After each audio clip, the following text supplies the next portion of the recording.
Olá, bom dia. Depois de muita resistência, o Ministério Público Federal fechou com a JF, dona da JBS, o que os procuradores estão chamando de o maior acordo de leniência do mundo. O grupo foi investigado em 5 operações da Polícia Federal e vai pagar 10 bilhões e 300 milhões de reais, a maior parte para compensar perdas de bancos públicos e de fundos de pensão. O depoimento do presidente Michel Temer ao relator da Lava Jato no Supremo vai ser por escrito. Mas a defesa do presidente não quer dar explicações sobre a conversa gravada por Wesley Batista nos porões do Palácio do Jaburu. Os bastidores da decisão do ex-ministro Osmar Serralho, que não topou mudar de ministério, vai voltar para a Câmara e deixar sem foro privilegiado o ex-assessor de Temer filmado com uma mala de dinheiro. A maior preocupação dos alunos de ensino médio em todas as regiões do Brasil não tem nada a ver com notas nem com o abandono da escola. É a violência no caminho e até dentro do colégio. A Organização Mundial de Saúde calcula em 7 milhões o número de mortos por causa do cigarro por ano no mundo. E cita o Brasil por causa da destruição do meio ambiente provocada pelas plantações de tabaco. A explosão de um caminhão-bomba mata mais de 80 pessoas e deixa mais de 300 feridos na capital do Afeganistão. O atentado foi no bairro Diplomático e atingiu a embaixada alemã. Subiu para 70 mil o número de desabrigados por causa da enchente em 2 estados do Nordeste. E ainda há desaparecidos em Alagoas e Pernambuco. São esses os nossos destaques. Hoje é quarta-feira, dia 31 de maio. Bom Dia Brasil está começando agora.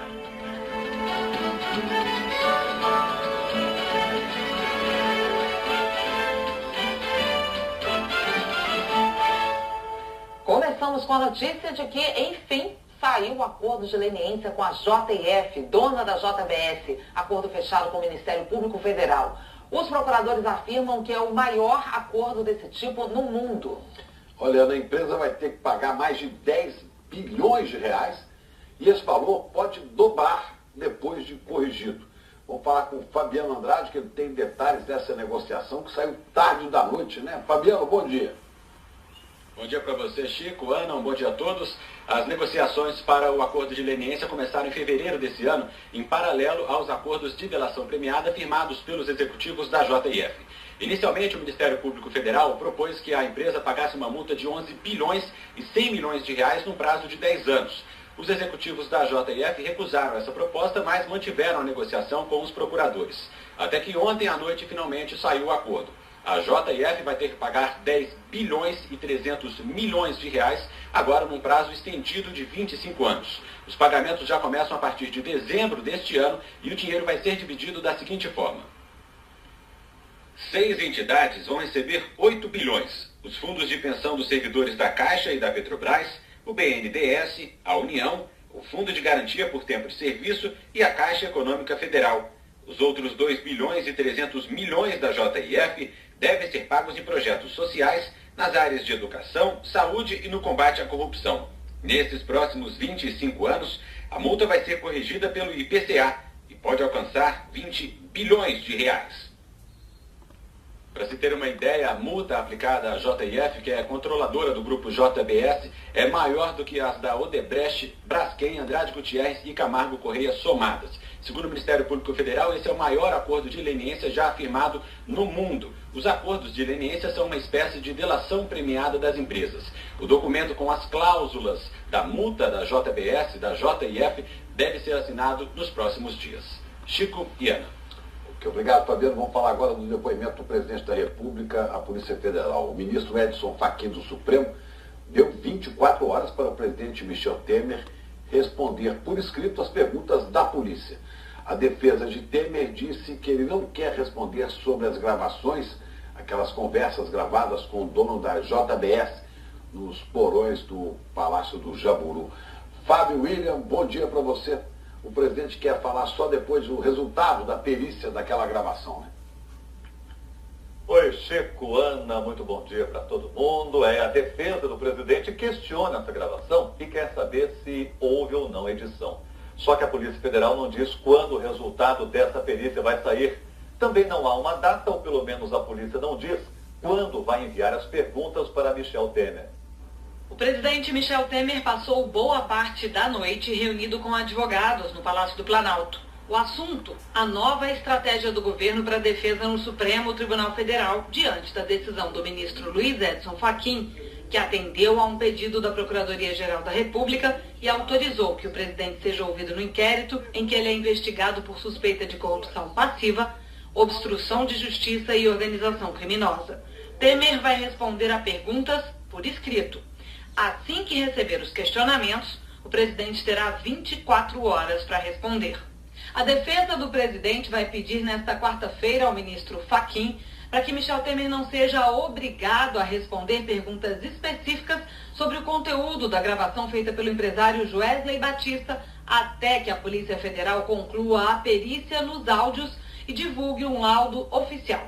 Joesley Batista gravou uma conversa que teve com o presidente Michel Temer em março no Palácio do Jaburu e entregou os áudios ao Ministério Público. A defesa do presidente questiona a autenticidade dessa gravação. A Polícia Federal não informou quando vai enviar as perguntas ao presidente e nem quanto tempo ainda vai levar para terminar a perícia nos gravadores e nos áudios. Mas já tinha adiantado na semana passada que esse processo podia levar até 30 dias. De qualquer forma, Fachin definiu um prazo para que a polícia conclua o inquérito envolvendo o presidente. 10 dias. Segundo o ministro, isso é porque uma pessoa relacionada à investigação está presa. Roberta Funaro, que é irmã do doleiro Lúcio Funaro, apontado como o operador do ex-presidente da Câmara, Eduardo Cunha. Os dois também estão presos. Quando o inquérito for concluído, a prisão de Roberta pode ser reavaliada. Enquanto recalculava os passos que dará na esfera jurídica, o presidente Temer tentou mais uma vez sinalizar que tem força política para levar adiante as votações no Congresso. Mas não deu muito certo. Sem acordo com a oposição, o principal tema de interesse do governo no Senado, a reforma trabalhista, ficou para a semana que vem. A nova data para tentar votar na Comissão de Assuntos Econômicos? Terça-feira, 6 de junho. Justamente o dia em que está previsto o início do julgamento da ação contra a chapa Dilma Temer no Tribunal Superior Eleitoral. Para a oposição vai ser difícil votar qualquer assunto importante nessa data. Outro motivo de apreensão é a posse do novo ministro da Justiça, Torquato Jardim, que está marcada para hoje à tarde. Um grupo de deputados e senadores teme que o ministro atenda à pressão de investigados na Lava Jato para mudar o diretor da Polícia Federal, Leandro Daiello, e controlar as investigações. Daiello é diretor da Polícia Federal desde 2011. O ministro vai dar uma entrevista coletiva logo depois da posse. O deputado Júlio Delgado disse que se Torquato não pretende agir para frear a Lava Jato, já deveria deixar isso bem claro hoje. É importante que ele viesse afirmar a continuidade das investigações e a manutenção do diretor da PF. Se ele fizer alguma modificação, fica explícita a sua indicação para o Ministério. Se isso acontecer, certamente, no mínimo, retarda um pouco a Lava Jato. E nesse momento que todos nós queremos é a continuidade das investigações. O deputado Carlos Marum, vice-líder do PMDB, defendeu a escolha do novo ministro. O presidente não quer travar a Lava Jato, senão ninguém quer travar a Lava Jato. Obviamente que se busca a legalidade. E o ministro Torquato tem as condições de prestigiar a Lava Jato, sem que a legalidade seja ofendida. Outra decisão que o ministro Edson Fachin tomou foi a de separar os inquéritos de Michel Temer e do deputado Rocha Loures do caso do senador afastado do PSDB, Aécio Neves. Aécio também foi citado por Joesley Batista. Segundo a delação do empresário, Aécio disse que deveriam ser aprovadas as leis de anistia ao Caixa 2 e a de abuso de autoridade. Ana Checo. Falando de outro lado dessa história, Fábio, o governo está estudando uma forma de blindar o aliado e ex-assessor de Michel Temer, o deputado afastado Rodrigo Rocha Loures. É que depois que Osmar Serralho recusou o Ministério da Transparência e voltou para a Câmara, aí Loures, que era o suplente dele, fica então sem foro privilegiado, né, Fábio? Ô Ana, se a situação dele assim já não era das mais confortáveis, né, fica ainda um pouco mais difícil. A exoneração de Osmar Serralho, do Ministério da Justiça, foi publicada no Diário Oficial de hoje. Com isso, ele já pode oficialmente reassumir a cadeira de deputado. Teve sessão até tarde da noite no Congresso. Osmar Serralho, do PMDB, não apareceu, mas está reassumindo a cadeira de deputado. Precisa só formalizar. A pendência agora, para ele, é burocrática. Para o governo ficou a pendência política. Demitido do Ministério da Justiça, Serralho recusou o Ministério da Transparência. Nem conversou com o presidente Temer como tinha planejado. Volta o magoado e sai o investigado aliado de Temer. É que ao reassumir o mandato, Serralho tira da cadeira o suplente Rocha Loures, que estava como substituto dele. Por consequência, Loures perde o chamado foro privilegiado. Foi o que segurou, por exemplo, a prisão dele, mesmo com pedido do Procurador-Geral da República. E o receio agora de políticos é que ele faça uma delação premiada. Ao longo do dia, governistas deram sinais de que uma solução estava à vista. A nomeação de outro deputado para dar de novo espaço a Loures. A vaga do Serralho, logicamente, ela pertence ao PMDB do Estado do Paraná. Então é possível, logicamente, cabe ao presidente essa escolha, mas é possível que ele escolha alguém do Estado do Paraná, pertencente, lógico, à agremiação PMDB. Isso porque a regra diz que um deputado do Paraná sai, quem assume é Loures, o primeiro suplente. Mas o PMDB negou toda essa movimentação.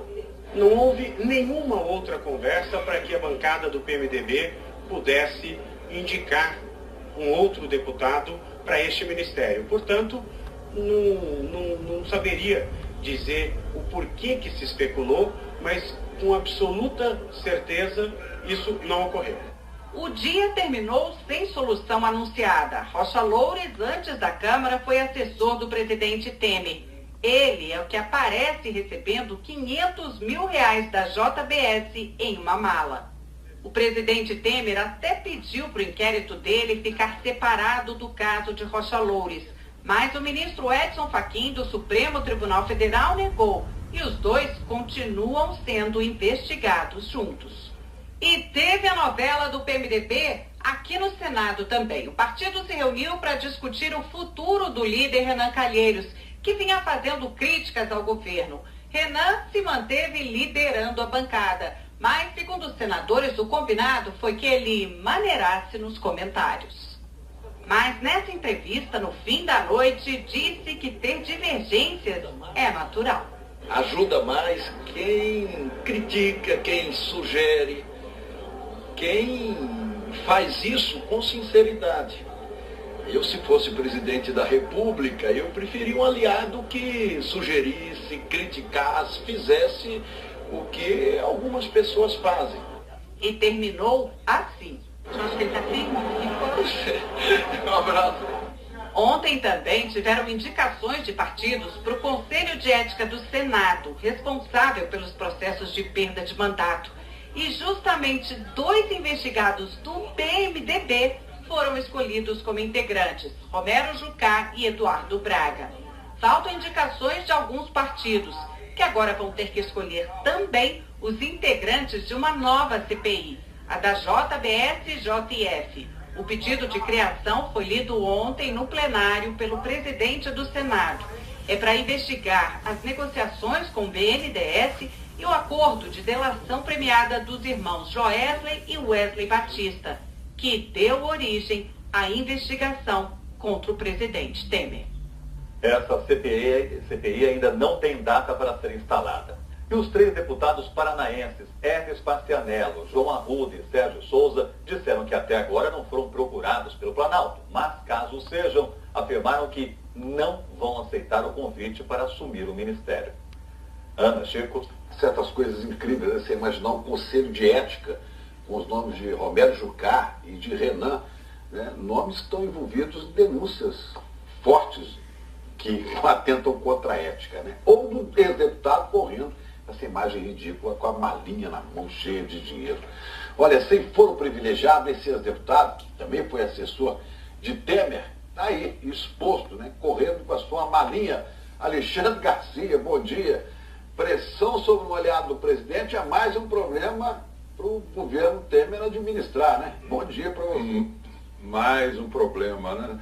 São tantos os problemas que emergem todos os dias que dá para pensar que os novos problemas fazem esquecer os velhos problemas e que, sendo esquecidos, ficam solucionados, porque numa crise política entra muito essa fogueira de personalismos. Bom, Serralho volta à Câmara sem ter falado com o presidente sobre a saída dele no Ministério da Justiça, nem entrada no Ministério da Transparência, que ele recusou. Nós ouvimos aí na reportagem. E o homem da mala se converte em mala sem alça e sem foro. Significativamente, estão vagos o Ministério da Transparência e cadeiras na Comissão de Ética do Senado. Transparência e ética não parecem muito atrativos. Temer, no inquérito da delação do Joesley, em que vai ser interrogado por escrito, não conseguiu se separar de Rocha Loures, mas se separou de Aécio, que já responde por 6 investigações e agora aparece num telefonema de abril com o diretor da Polícia Federal, insistindo num encontro pessoal sobre previdência. Como se sabe, a Polícia Federal tem muitos interesses na reforma da Previdência. E Renan resistiu ao desejo de tirá-lo da liderança do PMDB depois de recuar em relação ao governo e às reformas. E tem razão ao dizer que ajuda mais quem critica. E criaram no Senado uma CPI para investigar JBS e JIF, como se a Polícia Federal e o Ministério Público já não estivessem fazendo isso, certamente com mais eficácia e menos refletores. É muito acontecimento para um dia só, num momento em que o Congresso não pode esquecer do que é essencial para o país e para 13 milhões de desempregados. Não importa o nome da pessoa ou do partido que esteja no poder. O que importa são as reformas essenciais. São como uma locomotiva que pode puxar os vagões desengonçados, seja quem for o cuidador dos trilhos. Chico e Ana,